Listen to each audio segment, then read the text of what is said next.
देवळी तालुक्यातील भिडी गावालगत असलेल्या अकोली रस्त्यावरील पूल हा अतिशय क्षतिग्रस्त झाला असून येथे अपघाताची शक्यता नाकारता येत नाही। पावसाळ्याच्या दिवसात अनेकदा थोडे जरी पाणी आले तरी या पुलावरून वाहते, त्यामुळे नागरिकांना नाहक या पुलाचा त्रास सहन करावा लागत आहे।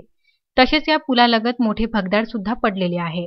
नागरिकांना जाण्याकरिता तारेवरची कसरत करावी लागत आहे।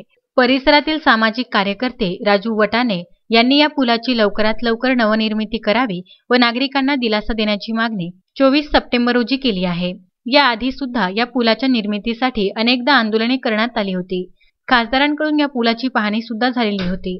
देवळीतील युवा संघर्ष मोर्चाने या पुलाच्या तात्काळ निर्मितीसाठी दफन आंदोलन सुद्धा केले होते। या पुलाचा दळणवळण करणाऱ्या नागरिक व शेतकऱ्यास मोठ्या प्रमाणात त्रास होत असून लवकरात लवकर पुलाची नवनिर्मिती व्हावी हीच अपेक्षा परिसरातील नागरिक करीत आहे। अश्विन शहा, विदर्भ न्यूज, पुलगाव।